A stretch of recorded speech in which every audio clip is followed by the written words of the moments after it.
Întrebarea este în felul următor. La semințioase, tăierea se face la inel sau la cep? Bineînțeles că întrebarea se referă la speciile care fac parte din grupa semințioasele, în special la măr, păr și gutui. Și am venit aici la un păr ca să dau un răspuns. Răspunsul ar putea fi foarte simplu, de fapt, dar vreau să-l detaliez ca să vă alegeți cu dumneavoastră cu ceva, să știți ce aveți de făcut. Răspunsul simplu ar fi așa: se taie și la cep și la inel. Dar să vedem noi în ce condiții și de ce facem aceste tăieri. Tăierea la cep. S-ar spune că la semințioase nu se folosește tăierea la cep, la modul general. Dar, de exemplu, vrem să facem o prelungire a unei ramuri, da? Cum este ramura asta, vedeți? Vreau să o formez acum ca ramură de semischelet. Ce-i fac? Scurtez partea care coboară de aici, da? Ce fac la această ramură ca să o formez ca ramură de semischelet? În primul rând am nevoie ca această ramură să se îngroașe și să avem o prelungire, da? Să avem prelungire. Ce facem? Scoatem prima dată partea care coboară, da?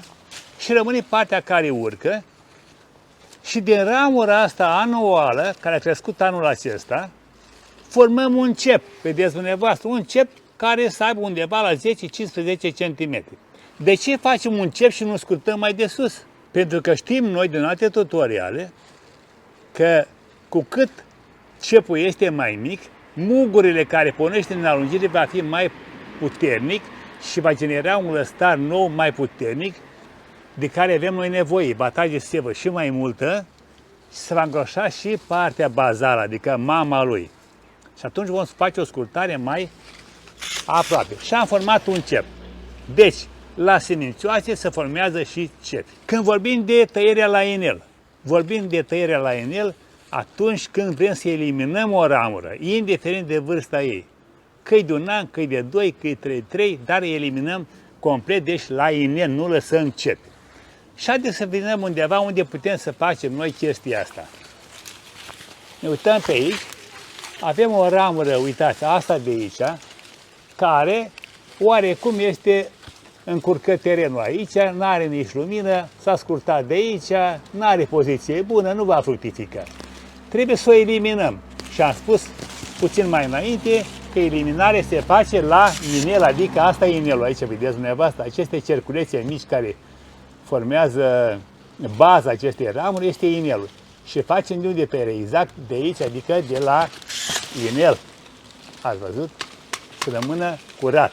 Deci, în concluzie, la semințioase se taie și la inel și la cep. La inel se taie atunci când eliminăm o ramură complet, iar la cep se face doar în situațiile în care vrem să facem o prelungire a unei ramuri, să o formăm ca ramură de schelet sau ca ramură de semischelet. Atunci se va pleacă pe cepul respectiv, iar ramura care a rămas se va îngroșa pentru că primește sevă mai multă. Ăsta a fost tutorialul pentru astăzi. Sper că am răspuns corect la întrebarea dumneavoastră. La revedere și succes pe toată linia!